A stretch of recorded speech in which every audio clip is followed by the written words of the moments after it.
नमस्कार, सच्ची रिपोर्ट में आपका स्वागत है। मैं आपके साथ निकिता श्रीवास्तव। आइए रुक करते हैं आज की तमाम बड़ी खबरों का।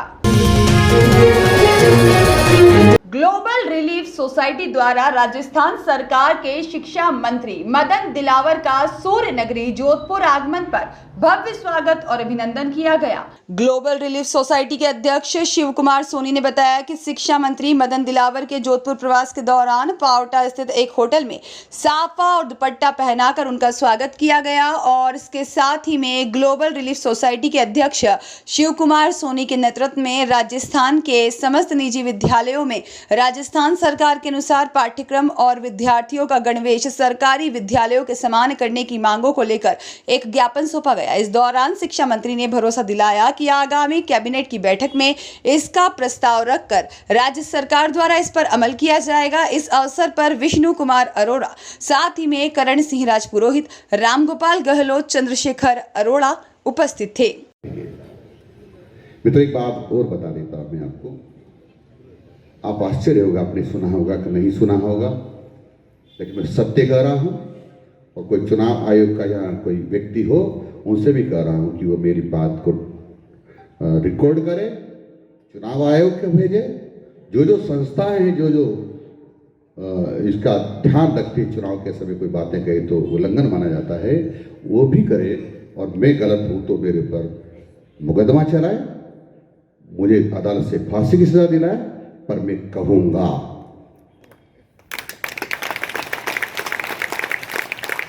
इस देश में सोनिया गांधी ऐसा कानून लाना चाह रही थी। जो सोनिया गांधी ने उनके अध्यक्षता में जो कानून लाना चाह रही थी, उसका मसौदा तैयार करने के लिए जो कमेटी बनाए, उसमें एक भी हिंदू नहीं था, गैर हिंदू थे सारे के सारे। उसमें क्या लिखा गया?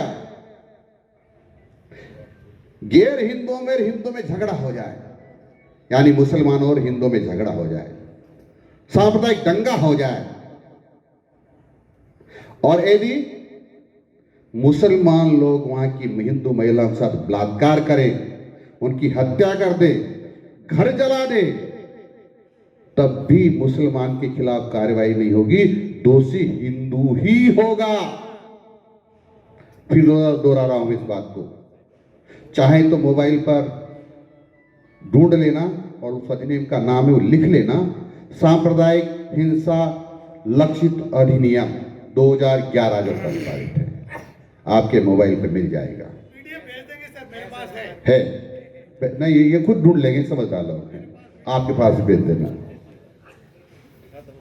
कि यदि हिंदू मुस्लिम में झगड़ा हो जाए, सांप्रदायिक दंगा हो जाए, और मुसलमान किसी बहनों की हत्या कर दे, बलात्कार करे, छोटे छोटे बच्चों को मार दे, गर्भवती महिलाओं की हत्या कर दे, घर को जला दे, तब भी हिंदू ही दोषी होगा, मुसलमानों के खिलाफ कोई कार्रवाई नहीं होगी। और यदि कोई अधिकारी मुसलमानों के खिलाफ कार्रवाई करेगा, उनके खिलाफ कठोर दंड से कार्रवाई की जाएगी, यानी कठोर दंड दिया जाएगा।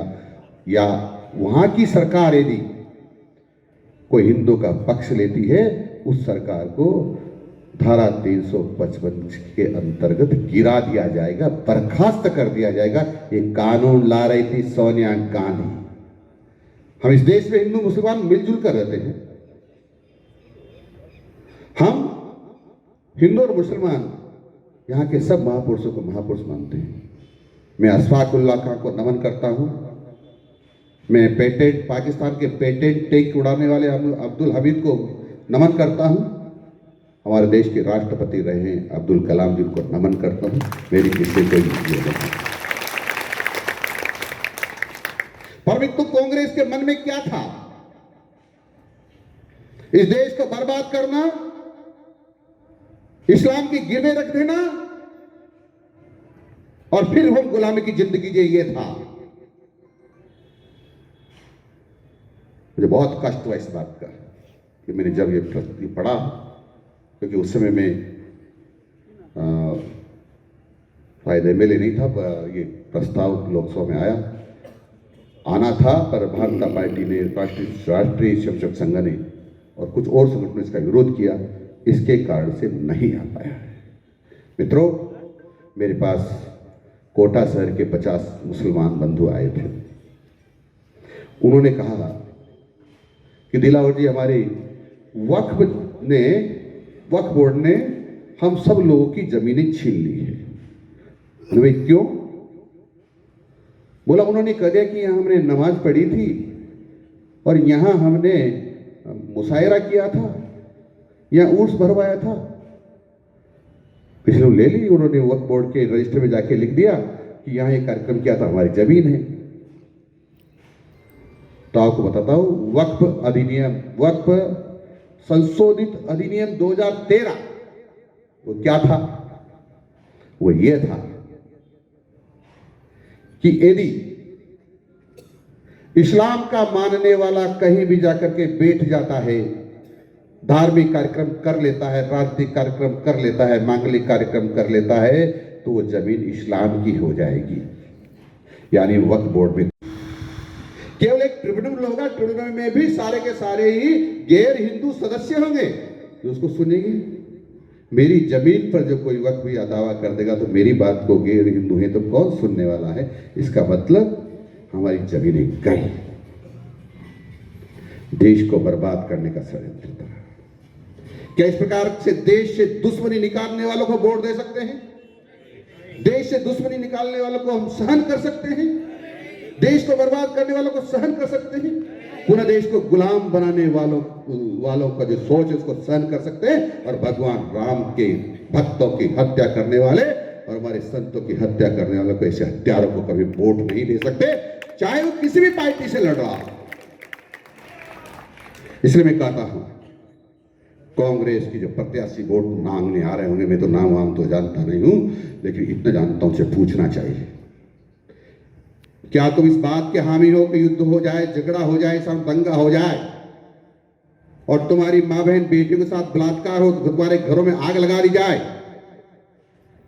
तो तुम इनके खिलाफ कार्रवाई नहीं कराओगे? उसे पूछना चाहिए प्रश्न। पूछना चाहिए कि भगवान राम का अस्तित्व हिंदुस्तान में नहीं था?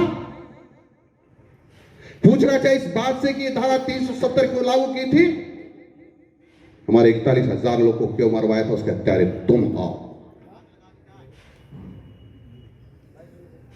तुमने आतंकवादियों के लिए सुप्रीम कोर्ट का दरवाजा रात को 12 बजे जाकर के क्यों खटखटाया था? इसका मतलब तुम आतंकवादियों के सहयोगी हो, आतंकवादियों के समर्थक हो, तुम भ्रष्टाचारियों के समर्थक हो। 1.5 करोड़ रुपए लेकर के तुमने आरपीएससी का मेंबर क्यों बनाया था? तुमने राजीव गांधी स्टडी सर्कल के कार्यकर्ताओं को पेपर रखने की जो जगह थी, स्ट्रांग रूम, उसकी चाबी क्यों दी थी? और स्टडी सर्कल लोग कांग्रेसी थे, वहां पेपर रखा, चाबी से खोला ताला और बेच दिया। मैं यहां से करके जा रहा हूं आप सब लोग के सामने, अब कांग्रेस के प्रदेश अध्यक्ष श्रीमान गोविंद सिंह डोटासरा जी और आपके यहां के एमएलए तत्कालीन मुख्यमंत्री श्रीमान अशोक जी गहलोत साहब अब जेल में जाने वाले हैं। भगवान भी उनको बचा नहीं सकता है। सोने की सुई और टीडी की सुई घूम रही है, भगवान भी नहीं बचा सकता।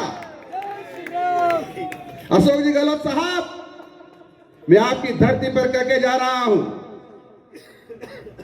कि अब तुमको भगवान भी नहीं बचा सकता। जेल की सीटों के पीछे होंगे और तुम राजस्थान में कहोगे कि राजस्थान की जेल में नहीं रहूंगा, हमको मार देंगे, इसलिए आपको तिहाड़ जेल में रखेंगे और वहां केजरीवाल के साथ आप गट्टी पीसना, चक्की पीसना, आटा पीसना और दोनों मिलकर के योजना बनाना कि भारतीय जनता पार्टी को कैसे हराना है। आपकी योजना तो सफल नहीं होगी। ये देश भगवान राम का है, ये देश भगवान कृष्ण का है, ये देश इस देशवासियों का है। हिंदू मुस्लिमों में फूट डाल करके तुम इस प्रकार से हिंदुओं को बर्बाद करने का जो षड्यंत्र कर रहे हो ना, ये चलेगा नहीं। उनको उकसा करके तुम झगड़े कराना चाहते हो। तुमने जोधपुर में जब हमला किया, तुमने जब जोधपुर में हमला किया, मस्जिद